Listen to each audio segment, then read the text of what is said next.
Então, bom dia a todos. A Débora chegou, não é, Débora? Então, nós podemos começar. Hoje nós vamos finalmente terminar a nossa disciplina, terminando, né, a parte de inventário e partilha. Na semana que vem, como eu disse para vocês, nós vamos fazer um questionário, vamos responder exercícios, vamos tirar dúvida, porque vai ser a nossa última aula antes da nossa prova final. Ok? Então, na semana que vem, nós vamos fazer essa lista de exercícios que eu vou passar para vocês também. Eu vou passar essa lista de exercícios com um pouquinho de antecedência, eu aviso o Paulo, porque aí vocês já fazem e nós conversamos mais sobre as dúvidas, combinado? Então, hoje nós vamos terminar a nossa... Opa, cadê meu PDF aqui? Apareceu. Hoje nós vamos, então, terminar inventário e partilha, ok? Na aula passada, eu comecei a falar de inventário, eu disse para vocês que nós temos dois tipos de inventários. Os inventários, que são aqueles feitos no cartório, os extrajudiciais. Para aquilo, nós vamos precisar que todos os herdeiros sejam maiores e capazes. Nós não podemos ter testamento, não foi isso que eu disse para vocês? E também teremos os inventários judiciais. O inventário judicial, ele pode ter 3 ritos, tá bom? Então, nós temos 2 tipos de inventário. O inventário extrajudicial, que é aquele que nós fazemos por meio de escritura pública, a exigência é que não tenha testamento válido, ok? Não tenha testamento válido e que todos os herdeiros sejam maiores de 18 anos e capazes, tá bom? Então, você pode fazer o inventário extrajudicial. Nós também temos o inventário judicial, que é aquele que é feito na justiça, que ele vai ocorrer quando nós tivermos testamentos ou quando nós tivermos herdeiros incapazes. Combinado? O judicial, então, o inventário judicial, ele pode ocorrer em 3 ritos.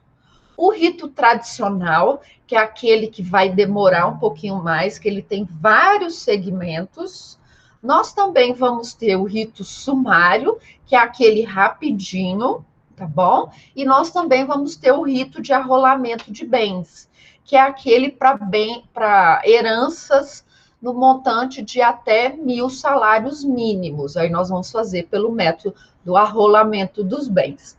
Nesse de arrolamento de bens, você pode ter menores de idade ou incapazes, desde que o Ministério Público concorde com esse rito de arrolamento de bens. Se o Ministério Público não concordar, nós teremos o rito tradicional.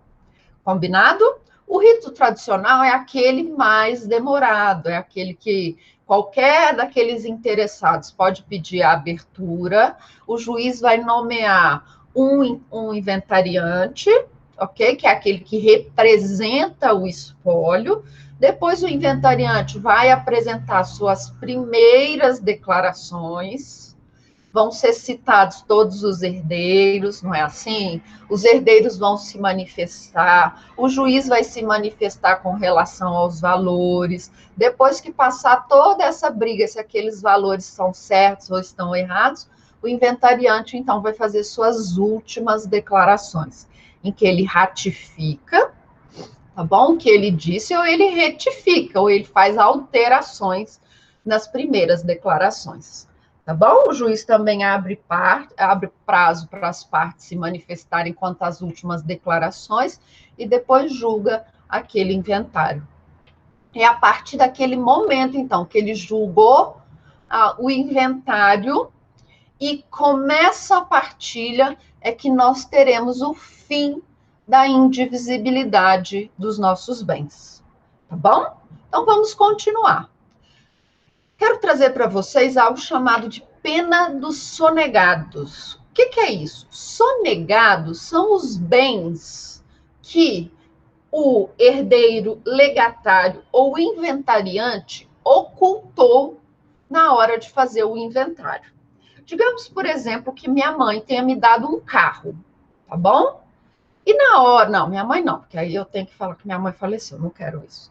Digamos que o meu avô, não, meu avô também vai ser outra situação que eu vou trazer para vocês. Digamos que o meu pai, estou numa situação difícil agora, né? Digamos que o pai do Zezinho, então, tenha dado para o Zezinho um carro, ok?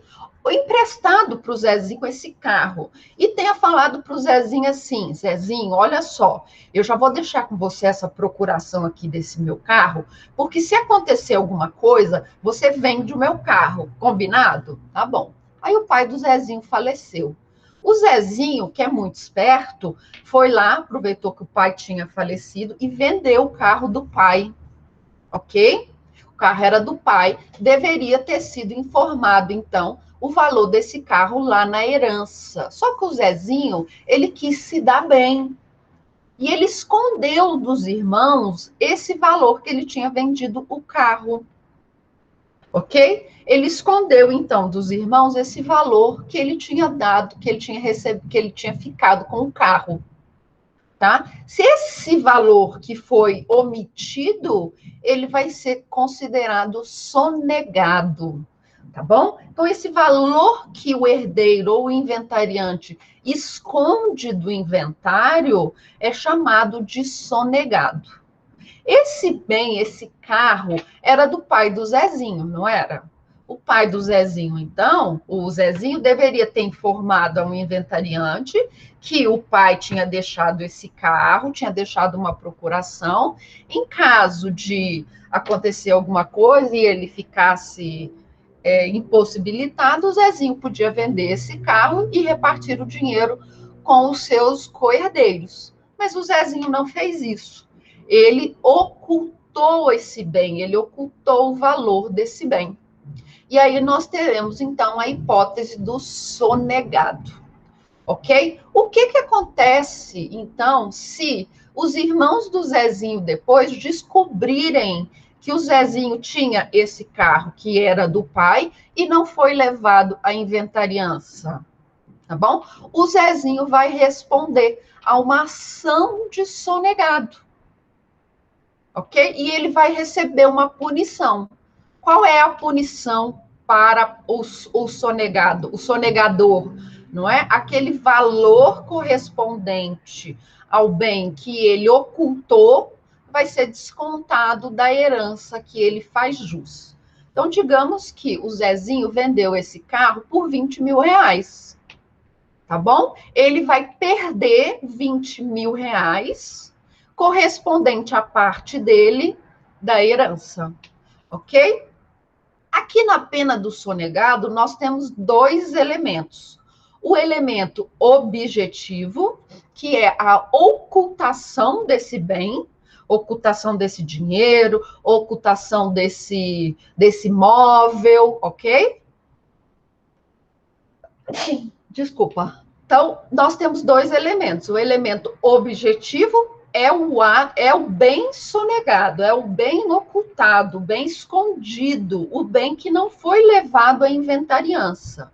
E o elemento subjetivo aqui é o dolo, é agir de forma intencional, é agir para prejudicar os demais herdeiros, é para ele ficar com um pouquinho a mais do que os demais herdeiros, tá bom? É para ele se dar bem. Então, aqui nós vamos ter o dolo, é a intenção de prejudicar, ok? Então, aqui é o dolo mesmo, é o dolo. Olha, eu vou fazer isso porque eu vou tirar vantagem em relação aos meus irmãos, eu vou fazer, ninguém vai ficar sabendo, meu pai não contou para ninguém que tinha esse carro, só contou para mim, então eu quero me dar bem, tá bom? Então, aqui existe a intenção, tá bom? A intenção de prejudicar, de se dar bem em relação aos demais herdeiros, ok?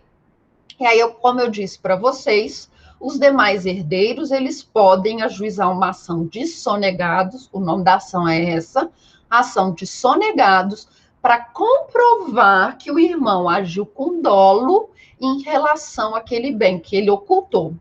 tá bom? Nós temos um prazo prescricional de 10 anos, ok? 10 anos do inventário, então 10 anos do inventário para se chegar para ajuizamento dessa ação. Então, nosso prazo prescricional vai ser de 10 anos. Combinado? Como eu disse para vocês, a pena vai ser o equivalente a esse bem que foi ocultado, que foi sonegado com relação à herança. Se quem fez isso foi o próprio inventariante, se foi o próprio inventariante que ocultou bens do inventário para ele se dar bem, não é? Se ele ocultou bens para ele receber um pouco mais que os demais herdeiros, então, além da pena de perder a parte equivalente àqueles valores na herança, ele também vai perder a inventariança. Combinado? Então, se for o inventariante, então, além do valor equivalente ao bem na herança, ele também vai perder a inventariança. Alguma dúvida com relação à pena de sonegados? Alguma dúvida? Pena de sonegados? Não? Posso continuar? Posso continuar? Então, colação. O que é a colação?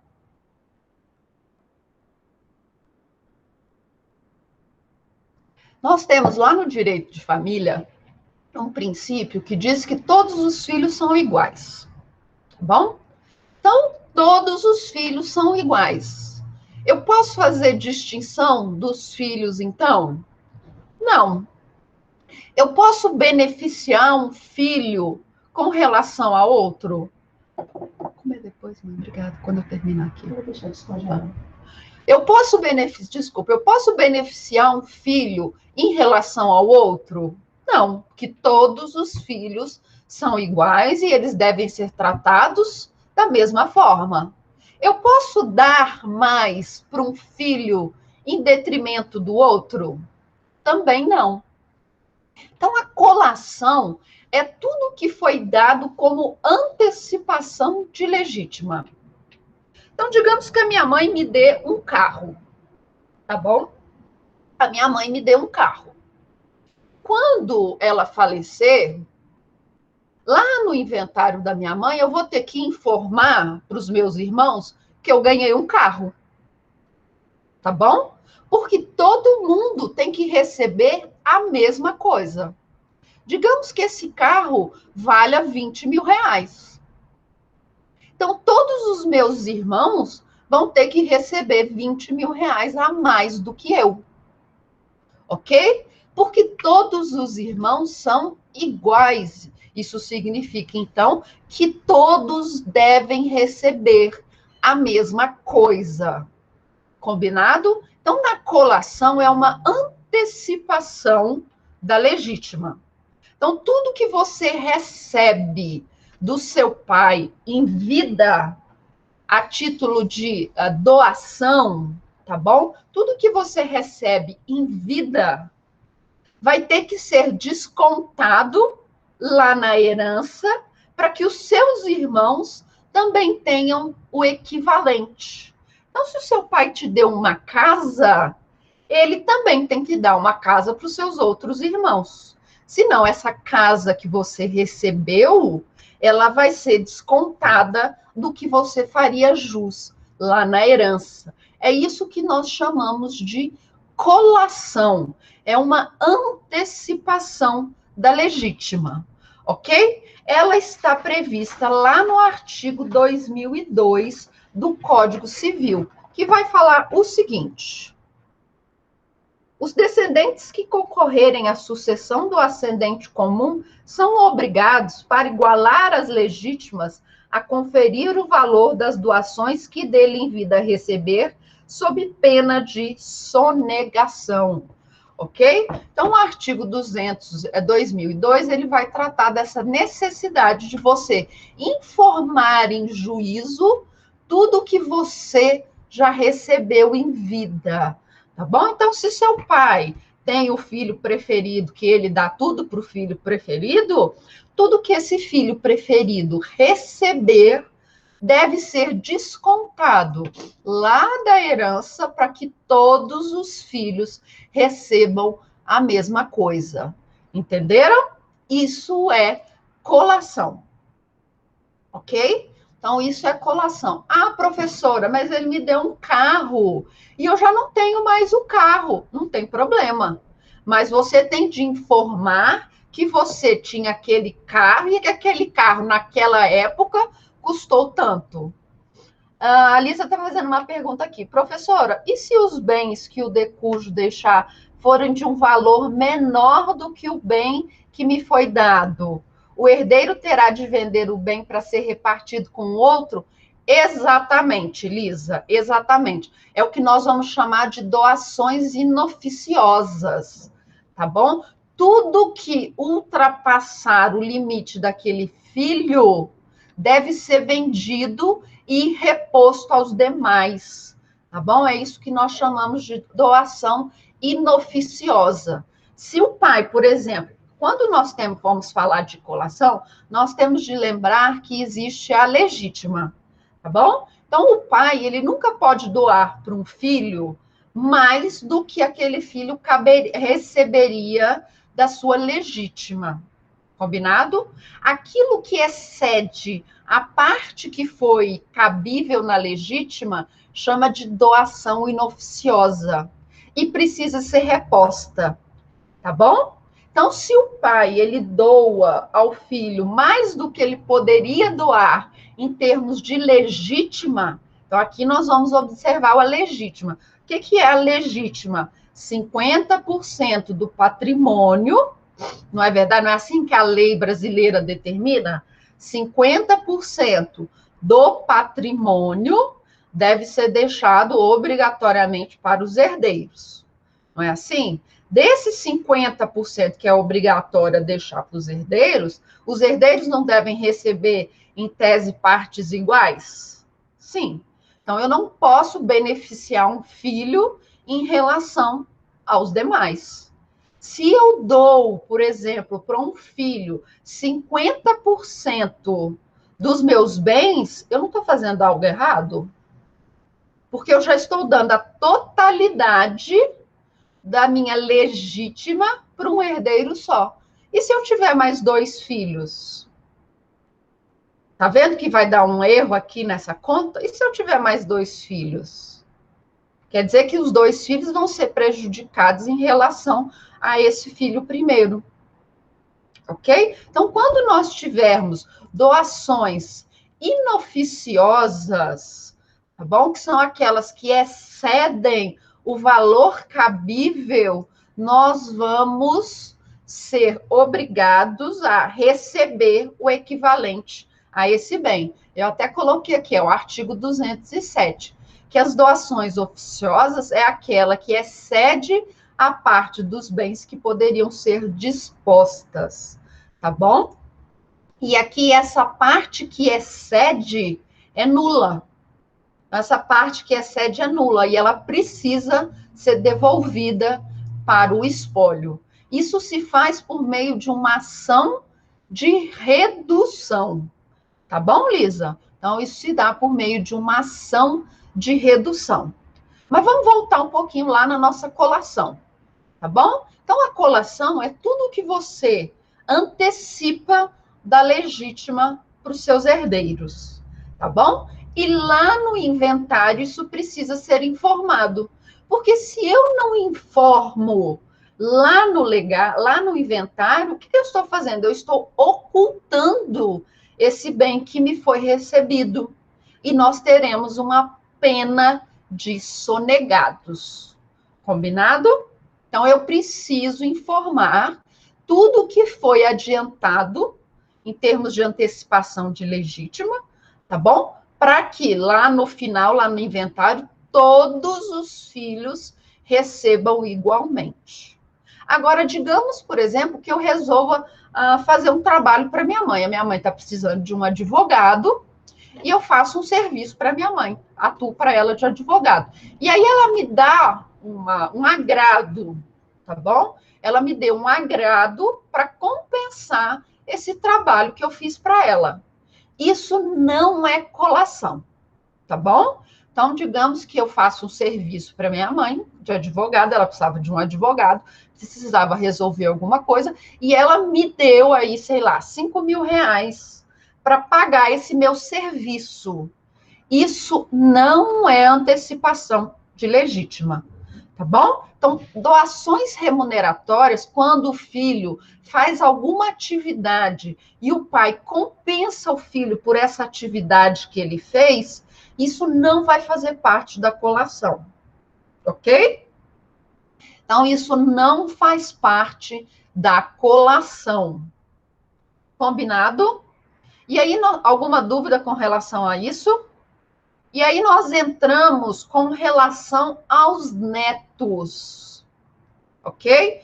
E os netos? E se o avô começar a dar recursos para os netos? Como que fica essa colação? Nós temos que observar o seguinte: o momento do falecimento do avô. No momento do falecimento do avô, aquele neto, ele era herdeiro por cabeça ou ele era herdeiro por estirpe? Nós temos que fazer essa distinção.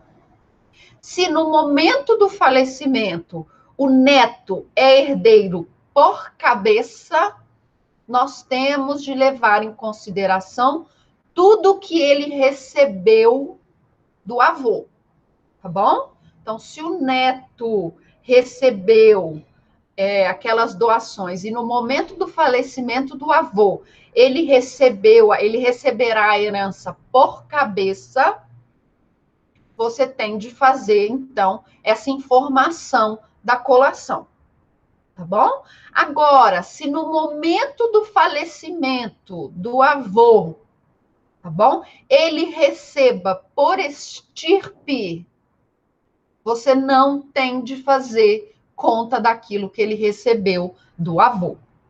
Entenderam? Então, se o neto, no momento do falecimento do avô, recebe a herança por cabeça, ele precisa informar tudo que ele recebeu anteriormente de antecipação de legítima. Ok? Agora, se ele recebeu por estirpe, ou seja, representando o direito do pai dele, ele não precisa fazer colação. Combinado? Então, digamos, por exemplo, que o avô do Zezinho deu para o Zezinho, em vida, 100.000 reais. Falou, Zezinho, olha aqui, eu vou te dar, você é meu neto mais velho, é o meu primeiro neto que vai fazer faculdade, então eu vou te dar 100.000 reais. Tá bom? Te dar 100.000 reais para pagar a sua faculdade. Mais as despesas que você vai ter durante a faculdade. Ok? Então, o Zezinho recebeu 100.000 reais. Digamos que quando o avô do Zezinho faleceu, o pai e todos os tios do Zezinho já tinham falecido. Então, os netos vão receber por cabeça. Esses 100.000 que o Zezinho recebeu vai ter que ser descontado dos demais, lá da herança que ele faz jus, para que todos os netos recebam igualmente. Tá bom? Agora, imagine uma situação contrária. O Zezinho, quando o vô do Zezinho faleceu, o pai do Zezinho já tinha falecido, mas ele tinha outros tios vivos. Então, o Zezinho vai receber por estirpe. E aí, nesse caso, ele não precisa informar o valor que ele recebeu a título de doação. Ok? Então, isso é colação. E doação inoficiosa, como eu disse respondendo a pergunta da Lisa, é tudo aquilo que excede a parte dos bens que poderiam ser dispostas. Digamos que o avô do Zezinho deu para ele 100.000 reais. Mas, coitado do avô do Zezinho, só tinha 150.000 reais. Tá bom? Ele só tinha 150.000 reais. Ele deu para o Zezinho 100.000 reais. Aqui nós temos uma doação inoficiosa, Porque o valor que ele doou para o Zezinho é superior ao valor que ele podia dispor, tá bom? Que era 75 mil reais, tá? Então, é superior ao valor que ele podia dispor. Então, 25 mil reais devem ser devolvidos ao espólio quando o avô do Zezinho falecer. Tá bom? Isso se faz, se não for feito de boa vontade, deve ser feito por meio de uma ação de redução. Ok? Ação de redução. Qual é o prazo prescricional dessa ação de redução? Ela é uma ação imprescritível, porque é uma ação meramente declaratória. Combinado? Então, é uma ação meramente declaratória. Alguma dúvida com relação à colação e doações inoficiosas? Professora, e se o neto não fosse herdar de imediato, também seria levado à colação? Não, tá bom? Não, mas tem que ser dentro do valor que o avô poderia dispor, tá bom? Então, tem que ser dentro do valor. E se o neto ainda demorasse para herdar, o pai herdasse, você ia falar em colação? Não, tá bom? Não fala em colação. Você só fala em colação de neto se ele for receber a herança por cabeça, tá bom? Então, você não fala em colação de neto, exceto se ele for receber por cabeça. Se ele não for receber nada, se ele não for nem receber por estirpe, você não fala em colação, tá bom? Porque ele não é herdeiro direto. O herdeiro direto é o pai dele, ok? É o pai dele que vai receber, tá? Então, você não fala em colação. Mais alguma dúvida com relação à colação e doações inoficiosas? Mais alguma dúvida? Não? Ok? Então, isso é inventário. Vamos para a partilha, para acabar nossa disciplina finalmente, não é? O que é a partilha? Então, nós encerramos o inventário, chegamos a uma decisão judicial, e agora nós vamos para a partilha, que é aquele momento em que aquele condomínio legal e indivisível dos bens, tá bom? Mas tudo aquilo que você vendeu, por exemplo, de bens móveis, carros, que vão deteriorando, eles estão numa conta judicial. Você não pode mexer nesse valor. Então, tudo que nós temos agora, que era indivisível, que estava nesse condomínio legal, Diego, e quanto ao inventário extrajudicial, ele já faz tudo de uma vez. Ele já faz inventário e partilha, tá bom? Ele já faz o inventário e a partilha de uma vez, tá bom? Você já faz ali, já deixa lá na escritura pública o que vai ficar para cada um, tá bom? Lá no inventário extrajudicial, você já pode fazer tudo. Você já faz o inventário e a partilha. Tá? Beleza? Então, vamos lá. A partilha. A partilha, então, é aquele momento que nós vamos pegar aquele condomínio legal, aqueles bens que estão indivisíveis, e nós vamos, finalmente, dividi-los. Nós vamos entregar agora o bem que cabe a cada um dos herdeiros e do legatário, tá bom? Então, a partilha é esse momento que nós vamos dividir os bens.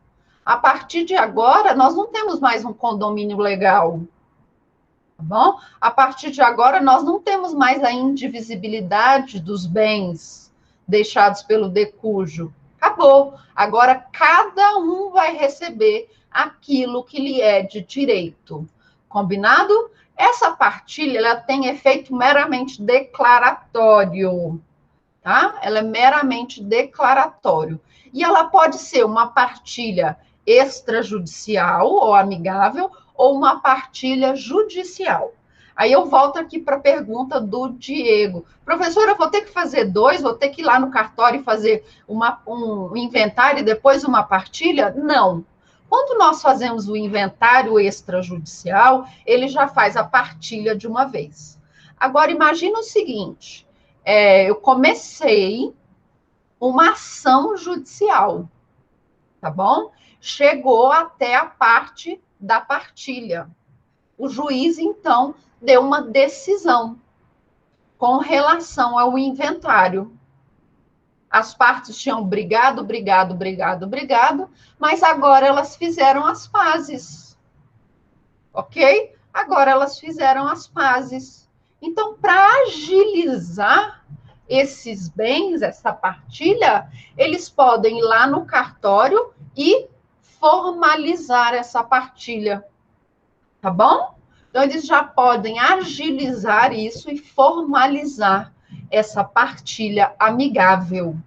Então, a partilha amigável ou extrajudicial, ela vai ocorrer quando nós já tivermos um inventário rolando judicialmente, ok? Esse inventário já tem uma conclusão, e para evitar, por exemplo, um lapso temporal muito grande, que pode acontecer com a partilha, as partes fazem a partilha extrajudicial. Imagina que o juiz deu a sentença do inventário hoje, e amanhã o Poder Judiciário entra em greve. E aí?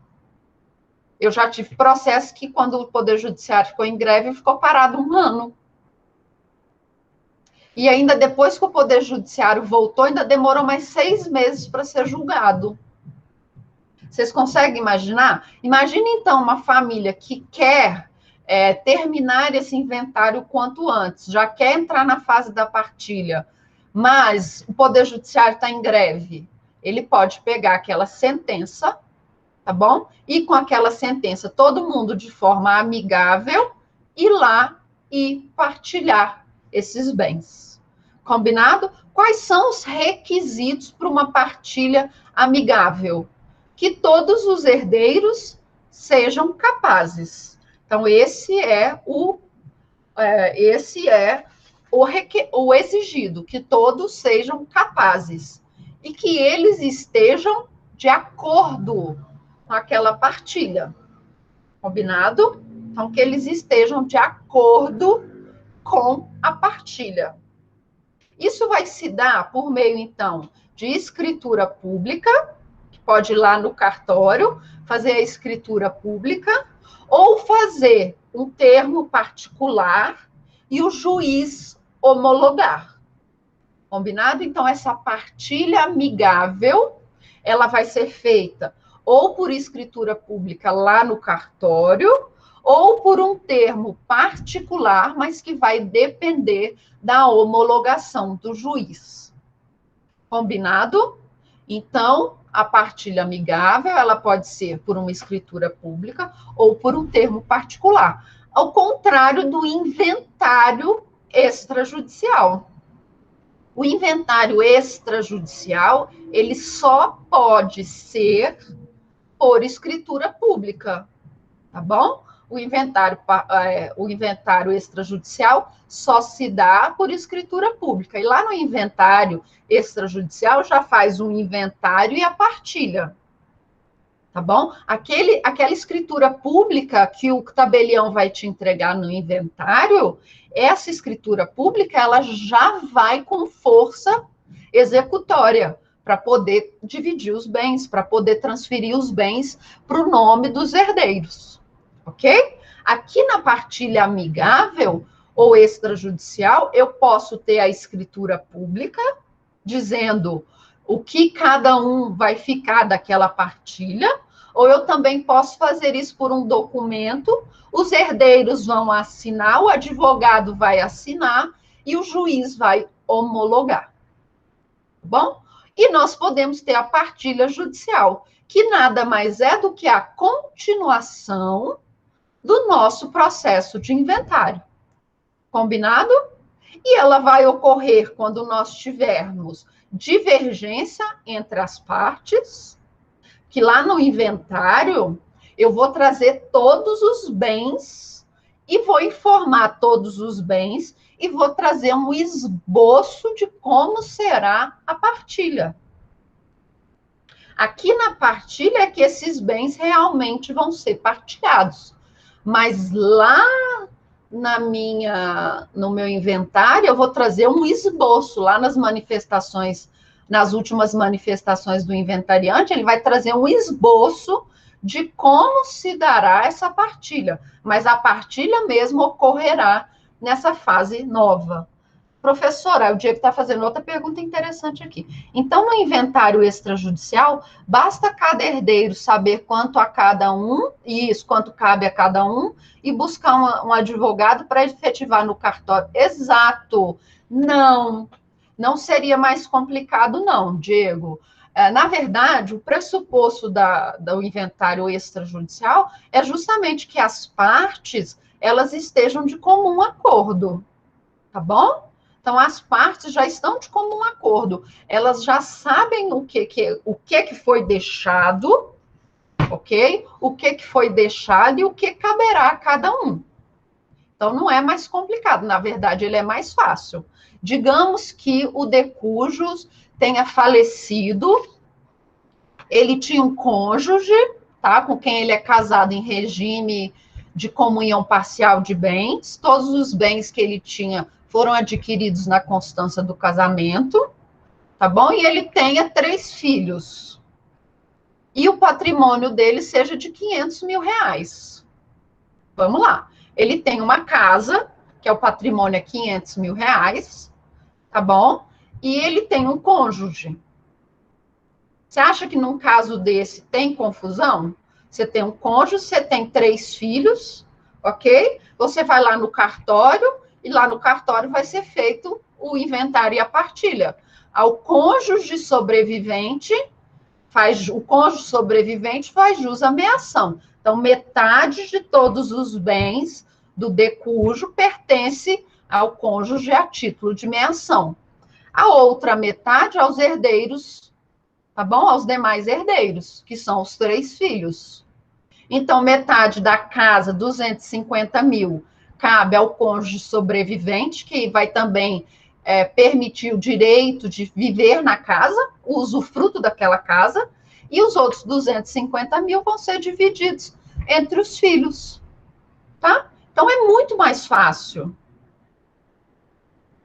Não, é realmente muito mais fácil. Agora, se tem briga, se as partes não concordam, aí sim não cabe um inventário extrajudicial. Você precisa resolver isso de forma judicial.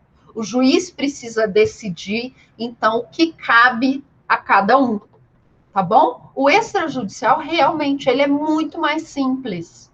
E ele pressupõe que todos os herdeiros sejam maiores e capazes, ou capaz pode ser emancipado, mas que todos sejam capazes e que eles estejam de acordo. Normalmente, o inventário extrajudicial é para heranças de pouco valor, tá bom? É para poucos bens a serem partilhados. Não significa necessariamente pouco valor, mas poucos bens a serem partilhados. Ok? Então, você facilita isso quando você faz o inventário extrajudicial, tá? É realmente um procedimento bem simples. O decujus tinha poucos bens. Às vezes, ele só tinha um carro, tá bom? Às vezes, ele era uma poupança e não tinha outros bens. Normalmente, tem carro, não é? O carro e um dinheirinho na poupança, tá bom? Às vezes você precisa fazer esse inventário, às vezes nem dinheiro na poupança tem, mas você precisa fazer esse inventário para a viúva poder requerer benefícios no INSS, tá? Então, esse inventário extrajudicial, ele é bem mais tranquilo, ele é bem mais rápido e extremamente simples, mas pressupõe a existência de um advogado. E você precisa de um advogado e as partes de acordo. Combinado? Teve briga, um não concordou com a divisão do outro, tá bom? Você vai resolver isso pela via judicial, tá? Tá bom? E aqui na partilha judicial, então, é a continuação daquele processo de inventário judicial. Se chegou na fase ali final do inventário, as partes continuam brigando pelo bem, continuam discutindo quem vai ficar com o quê, a partilha judicial continua. Se não, as partes podem optar por essa partilha extrajudicial. Tá bom? Que basta, então, ou por meio de uma escritura pública ou um termo particular, desde que seja maior e capaz, tá bom? Desde que seja capaz. Combinado? Então, quando nós tivermos divergências ou algum herdeiro que seja incapaz, nós obrigatoriamente teremos a partilha judicial. Tá bom? Então, depois que nós fizermos a separação dos bens para o pagamento dos credores, eu vou mostrar agora a ordem que vai ser feito, nós vamos ter um prazo de 15 dias para que a parte peça para que o juiz determine o seu quinhão, tá? Quinhão é a parte da herança que cabe a cada herdeiro, tá bom? Então, quinhão é a parte da herança que cabe a cada herdeiro. Mas imagine o seguinte, que lá na herança, o pai do Zezinho tenha deixado para o Zezinho um carro, tá bom? Tenha deixado, não tenha deixado um carro, né? Ele tenha emprestado um carro para o Zezinho poder andar, mas o carro está no nome do pai. Ok? O carro está no nome do pai. O Zezinho, ele pode continuar usando esse bem? Pode, tá bom? Ele pode continuar usando o carro sem problema nenhum. É o que nós vamos chamar de uso e fruição do bem. Ele vai poder andar com aquele carro, mas todos os gastos que ele tiver com aquele carro vão ser do Zezinho. Ele não vai poder cobrar os gastos desse carro do espólio, tá bom? Então, o Zezinho, ele vai andar naquele carro, ele vai ter que pagar as multas do carro, ele vai ter que pagar o IPVA daquele carro, ele vai ter que pagar a manutenção daquele carro. A irmã do Zezinho está morando numa casa que era do pai do Zezinho, tá bom? Ela mora lá naquela casa. Ela já está usando aquele bem. Ela vai ter que pagar o IPTU daquela casa, ela vai ter que pagar a conta de luz, ela vai ter que pagar a reforma, a pintura da casa, tá bom? Então, sempre que um herdeiro ou um legatário, eles já fizeram o uso do bem antes da partilha, tá bom? Ele é responsável por todos os ônus e todos os bônus desse bem. E essa decisão que permite ao herdeiro ou ao legatário usufruir e fruir daquele bem é uma decisão interlocutória, tá bom? É uma decisão interlocutória, então, portanto, cabe um agravo de instrumento. Ele não é um julgamento parcial de mérito, tá bom? Porque o herdeiro ele vai receber o exercício do bem, mas não a propriedade. A propriedade só ao final, ok? Ele vai receber o bem. Por exemplo, a irmã do Zezinho está morando na casa. E o pai do Zezinho só tinha um carro e uma casa. O Zezinho está usufruindo do carro. A Mariazinha está usufruindo da casa. No final da partilha, aquela casa vai ter que ser dividida para o Zezinho e para a Mariazinha, na devida proporção. Tá bom? Então, ela não tem o imóvel não é dela, o imóvel vai ser dela e do Zezinho, ok? Então, o bem, ele no final, ele vai integrar a cota daquele herdeiro, então, obrigatoriamente, o Zezinho vai ficar com aquele carro e a Mariazinha vai ficar com parte daquela casa. Como eu disse para vocês, o ônus e o bônus é para cada herdeiro, então cada um vai ter que arcar com a manutenção daquele bem que ele usa e frui, tá bom? E se o bem for usado e fruído pelo legatário, ele não pode causar prejuízo, nem a herdeiros, nem a outro legatário, tá bom? Então, se o bem estiver sendo usado ou fruído pelo legatário, ele não pode causar prejuízo. Tá bom? Ele não pode, por exemplo, se desfazer do bem, ou ele não pode, por exemplo, bater o carro e estragar o carro, ele vai ter que comprar um novo carro para recompor, tá bom? Ele não pode causar prejuízo ao espólio, beleza? Quais são as regras que nós vamos usar para a interpretação da partilha? Como eu disse, todos os herdeiros, todos os filhos são iguais, nós não podemos fazer distinção. Então, aqui, nós vamos tentar o máximo possível igualar a divisão para os herdeiros, tá bom? Então, aqui nós vamos fazer o máximo possível para igualar, tá bom? Os bens que vão ser recebidos pelos herdeiros. Então, nós vamos tentar o valor mais próximo, a qualidade mais próxima, tá bom? E a natureza mais próxima dos bens. Então, nós sempre vamos tentar igualar, ok? Igualar esses bens, tá bom? Então, você vai tentar sempre chegar a valores aproximados. A natureza do bem também, se são carros, 2 carros. A qualidade, um carro é velho, um carro é novo, tá? Ah, não, então vamos vender esses 2 carros, o carro é velho, outro carro é novo, vamos vender esses carros, vamos deixar o dinheiro lá em juízo, porque depois consegue fazer a divisão igual para todo mundo, tá bom? Também a qualidade. Então, nós vamos sempre tentar o máximo possível igualar o valor a ser recebido por cada um, tá bom? Nós vamos também evitar, durante a partilha, que novos litígios, como a partilha, ela ocorre em caso de divergência ou termos um herdeiro menor ou incapaz, imagina se é uma situação de divergência, ninguém nunca vai ficar satisfeito, não é verdade? Todo mundo vai brigar, vai sempre falar que um recebeu mais que o outro.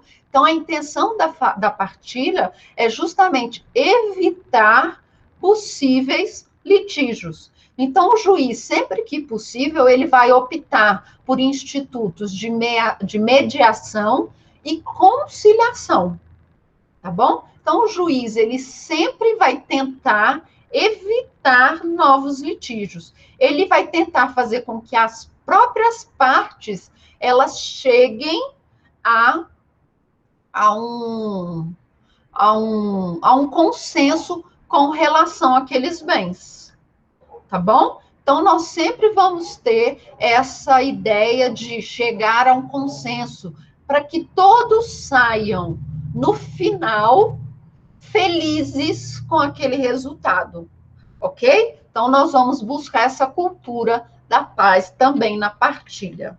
Nós também vamos falar da máxima comodidade de co-herdeiros, de cônjuge ou de companheiro. O que isso significa?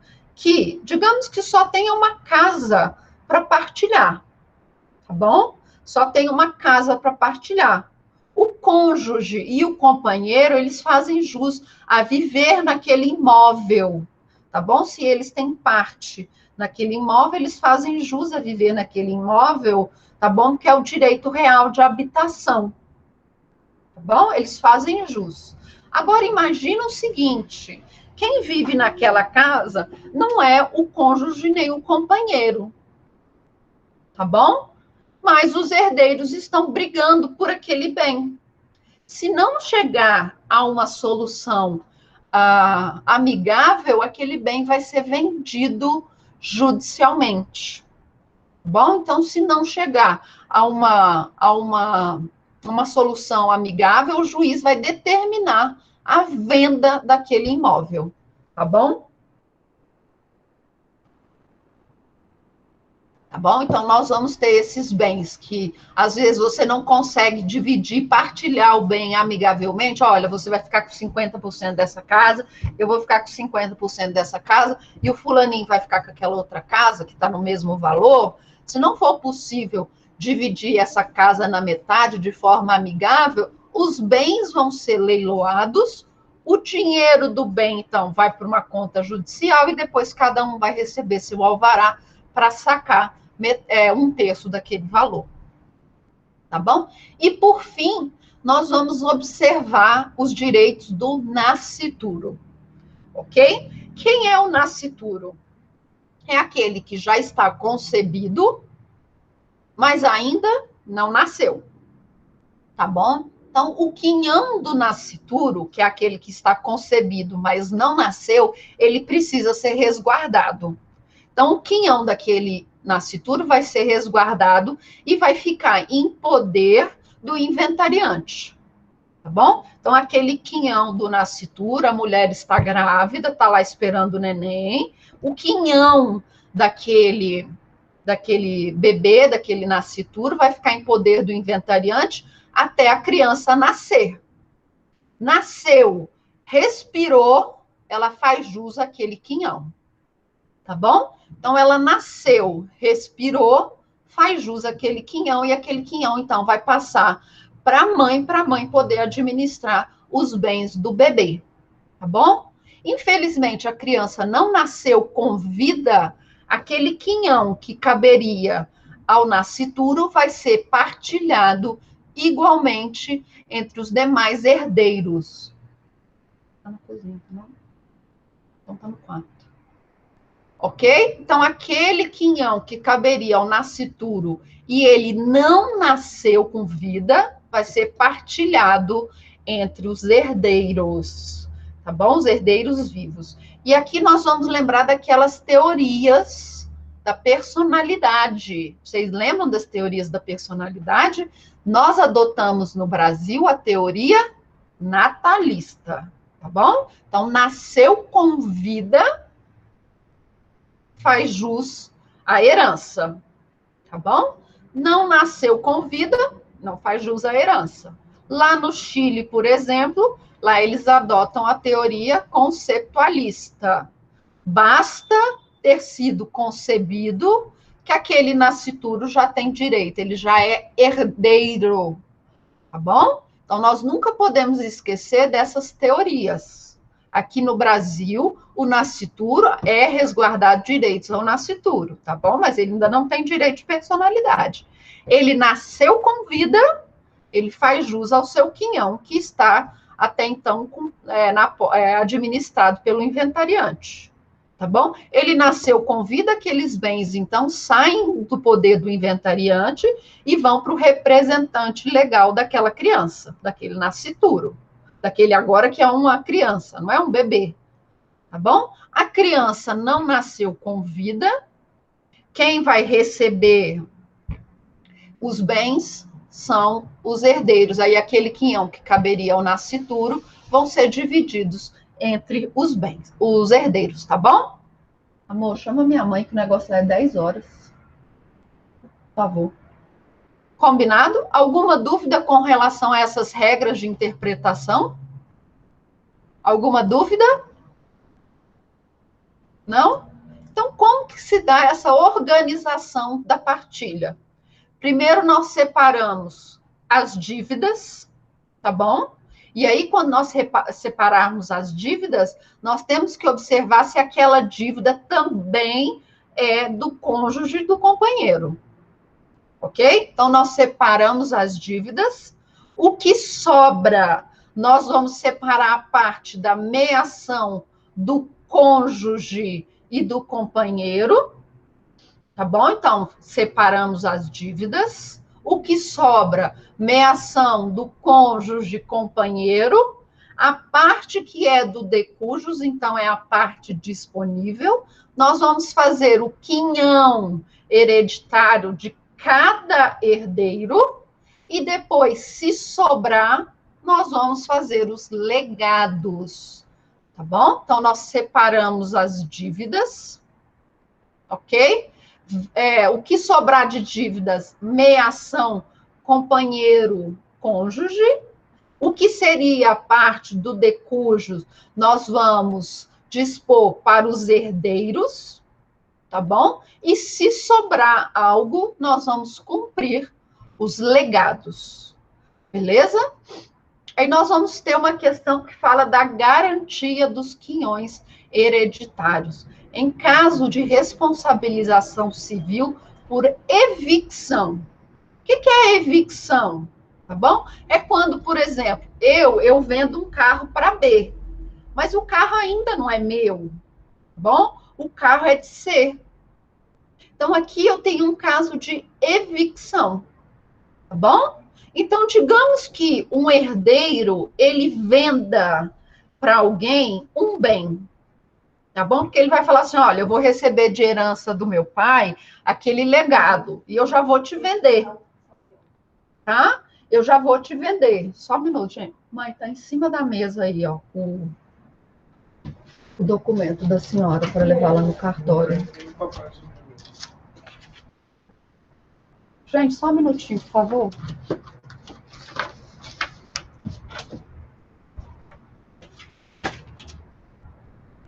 Tá bom? Então, a evicção é quando eu vendo algo que não é meu. Tá bom? Tá bom? Então, a evicção é quando eu vendo algo que não é meu. Tá bom? Aí eu vendi esse legado que eu teria, que eu faria jus, mas que no final da partilha eu não recebi. Esse legado ficou para outra pessoa. Cartório da 505, JK. Sul, vai pela W3. Desculpa, pessoal. Então, nós temos que responsabilizar esse herdeiro pelo bem que ele vendeu, que não era dele, a outra pessoa. Ok? Então, quando nós tivermos essas situações de evicção, esse herdeiro que foi prejudicado com a venda do bem, ele precisa ser ressarcido, tá bom? Porque nós temos que garantir igualmente esses quinhões hereditários. Combinado? E por fim, para acabar, quando que nós teremos hipóteses de anulação, rescisão ou nulidade da partilha? Está previsto lá no artigo 227. São aqueles casos em que nós temos vícios ou defeitos jurídicos de qualquer negócio jurídico, tá bom? Vícios e defeitos de qualquer negócio jurídico. Então, quando nós tivermos dolo, coação, erro essencial, ou o ato foi praticado por incapaz, tá bom? Então, nessas hipóteses, nós teremos a possibilidade de anular, rescindir ou tornar aquela partilha nula. E qual é o prazo? 1 ano a contar da descoberta desse vício ou desse defeito. Combinado? E aí nós chegamos ao fim do nosso conteúdo, tá bom? Chegamos ao fim do nosso conteúdo, que é partilha e inventário. Alguma dúvida, pessoal? Alguma dúvida com relação a inventário e partilha? É fácil, não é? É fácil. E agora nós vamos colocar em prática. Então, esse inventário, essa partilha. Foi por isso que vocês fizeram o testamento. Vamos terminar. Tem como voltar no último slide, sim. Esse slide já está disponível para vocês, tá bom? Eu já coloquei esses slides lá no Moodle, então já está disponível. Tá? Já pode... Tá vendo já o slide? Consegue ver o slide? Consegue ver o slide, sim? Então vamos, não é? Agora vamos falar da nossa próxima atividade, que é a outra atividade valendo 2 pontos, que vai encerrar, então, os nossos 4 pontos e depois mais os 6 pontos da prova. O que vocês vão fazer agora? Até meio-dia eu vou colocar uma situação que aconteceu naquele país X, tá bom? E com o Abdala, ok? Bianca, são 2 pontos aqui em civil, tá bom? O testamento vale 2 pontos, e esse trabalhinho que vocês vão fazer agora também vale 2 pontos, combinado? E aí, esse trabalhinho que vocês vão fazer eu vou deixar disponível hoje. Eu vou terminar de escrever. Esse que vocês vão fazer agora, ele vai valer 2 pontos na nossa disciplina aqui de civil e também vai valer ponto lá na disciplina de prática, que vai ser a nossa última atividade de prática também. Porque aí na semana que vem eu vou corrigir com vocês a contestação e na última aula, que é na outra segunda, eu vou corrigir esse exercício que eu vou passar para vocês de prática, esse exercício, né? Essa petição. Porque na outra terça já começam as nossas provas. Bom? Então, na outra terça, nós ainda vamos ter aula semana que vem, não é? E aí, na outra segunda já tem prova, tá? Bom? E aí nós vamos corrigir as atividades. Então, o que vai acontecer com aquele país X? O país X fez um plebiscito e optou por se fundir com o Brasil. Bom, o país X entendeu que a melhor coisa para ele, interromper aqui, o país X entendeu que a melhor coisa para ele era se juntar ao Brasil, porque o Brasil é um país próspero, aqui no Brasil não tem Covid, aqui no Brasil ninguém está morrendo, tá? Aqui é um país que já está todo mundo voltando às suas atividades, e aqui é um país que não tem problema, o presidente é um cara extremamente democrático, ok? Aqui ninguém fala em golpe, não é? Então, o nosso país X resolveu fazer parte do Brasil. Tá bom? Vai ser mais um dos estados federados do Brasil. E aí? E agora, José? O que vocês vão fazer? E aí vocês vão ler lá o resto do casinho que eu vou contar e vão fazer a petição cabível. Combinado? Combinado? Em grupo, sim, em grupo. As mesmas pessoas que fizeram o testamento agora vão fazer a outra atividade, tá? Eu não sou muito fã de trabalho em grupo, não. Eu vou admitir para vocês. Eu sou uma pessoa que prefere trabalhos individuais, porque eu sempre acho que alguém não está contribuindo da forma necessária para o trabalho, mas eu gostaria que vocês fizessem um trabalhinho em grupo, conversassem, tá? Trocassem ideias, fizessem sugestões, tá bom? Vocês fizeram muitos inventários legais, então, assim, não deixa só uma pessoa fazer, tá bom? Vamos tentar fazer isso em grupo mesmo, vamos conversar, combinado? Então, até meio-dia, vou colocar uma semana, tá, Lohane? Uma semana para entrega desse trabalhinho, tá? Não, essa é a última atividade de prática também, Thaísa. Ok? Essa é a nossa última atividade de prática.